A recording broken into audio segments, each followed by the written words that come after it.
namwe dukomeza kubana umunsi ku munsi kuri YouTube channel yacu, amahoro y'Imana akomeza abane namwe, ndabasuhuje ikaze mu kiganiro tuganira amakuru y'imyidagaduro hano iwacu mu Rwanda ndetse n'ibwotamasimbi. Tuganira amakuru y'imyidagaduro hano iwacu mu Rwanda ndetse n'ibwotamasimbi. Twebwe sura yacu niye twubaka showbiz nyarwanda iziramo amashyari, inzangano, gutukana, gushyamirana, kwangana, gusebanya, gushyaranza ubwambure ndetse n'ibindi byinshi cyane bigenda bivugwa ku mbuga nkoranyambaga.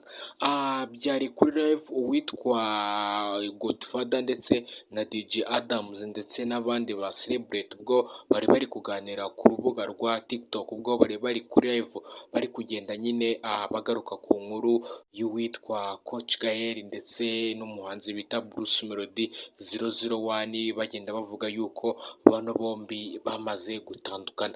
Rero muribuka yuko uwitwa Bruce Melody mu minsi itambutse, ubwo ndakeka ni kuwa gatandatu mu ijoro rishyira kuwa gatandatu rijya ku cyumweru, nibwo yikoje ku mbuga nkoranyambaga ze ku rubuga rwa Instagram aravuga ati coach akeneye coach. Rero byabaye binini cyane ku mbuga nkoranyambaga, kwandika akavuga ati coach akeneye undi coach. Nyine abantu benshi bagiye babisesengura uko bashaka, yaba abanyamakuru, yaba aba YouTuber, yaba abakoresha imbuga nkoranyambaga, bose bagiye babivugaho nyine uko batandukanye. So rero abantu benshi bakavuga yuko uwitwa Bruce Melody muri bino bitaramo bya Summer Country Tour ariwe muntu wabyiteguriye akanabikora, ahubwo 155am iza nyine umushoramari cyangwa ije gusponsa uno muhanzi bafitanye nyine amasezerano muri rusange. Ariko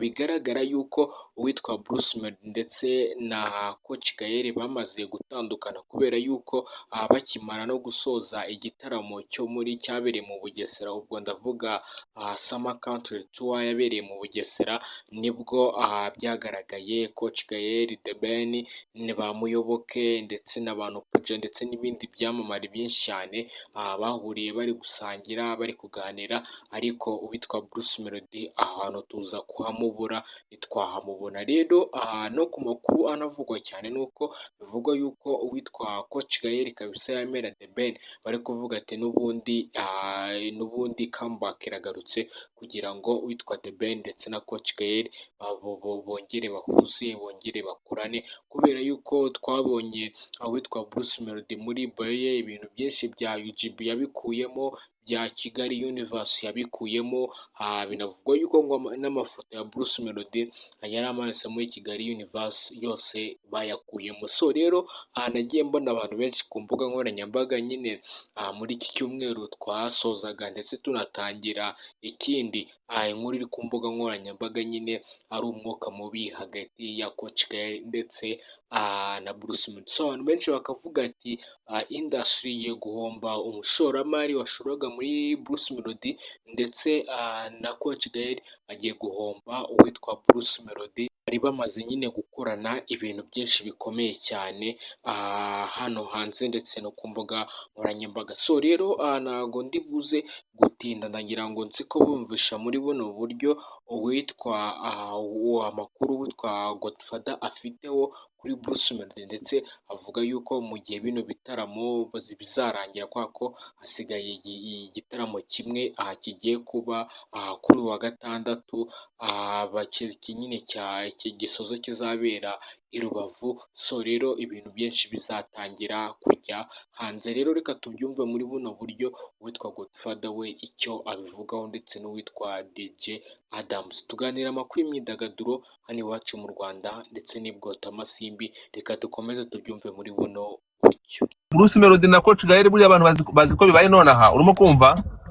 Ariko buriya Bruce Melody yahayarinze Claude Kera, manager wa Bwiza.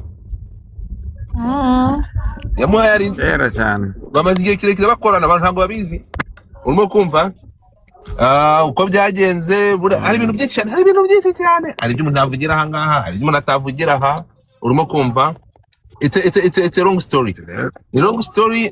Turebe uko bizagenda.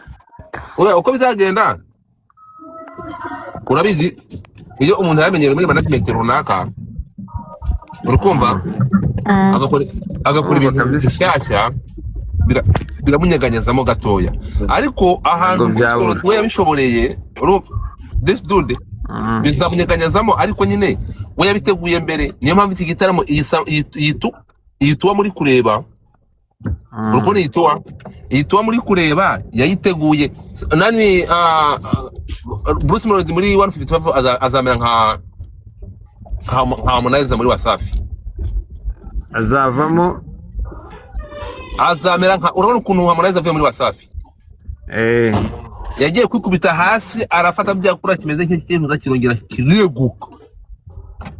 So Melody yavuye kwibera acutse ari mukuru, kuko iki gitaramo kiri kuba iyi sabato iyi ngiyi iri kuba ntabwo 155 ari yayiteguye, ni Bruce Melody wayiteguriye.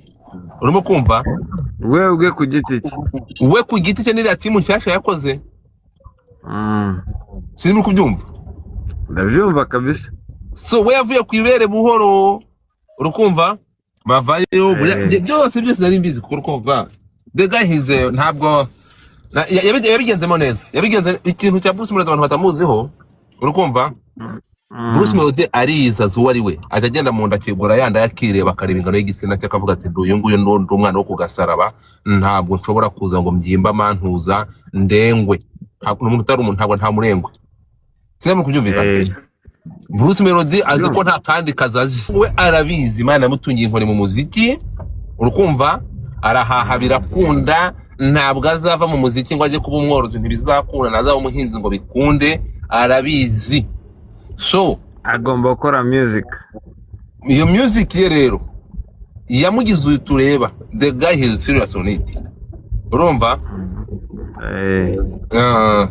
Niyo mpamvu urumva niba ngaho ariko nawe bibaze kuba yarateguye kino kiboro, ibi bitaramo biri kuba, urimo kumva. Akabitegura wenyine 155 ikazamo nk'abasponsor cyangwa nk'abandi bantu nk'abafatanyabikorwa gusa, ariko atari babiteguye. Urumva ukuntu the way he is smart, ku buryo gutandukana nayo bitazamuhungabanya cyane. Ntabwo binyera ko uzabireba ndi kumwe nawe, uzabireba ntabwo bizamuhungabanya, kuko I take time to talk to him many times kuri iki kintu, urimo kumva. He's okay by it. Ni ukuvuga ngo hayiba abantu ntabwo babizi, byaramuhungabanije, urimo kumva, byaramuhungabanije, birangije kumuhungabanya arakira, aratuza, ubu ngubu ameze neza, aratuza. Bruce Melody hari igihe yigeze kugera, urimo kunyumva, aba mu rugo iwe muri depression, yabaye muri depression. Bruce Melody araho byageze aba mu nzu ye n'imbwa ye gusa, the guy end of the day areguka, ibyo bintu arabirekura. Abantu ntabyo bazi. Ndabizi kabisa.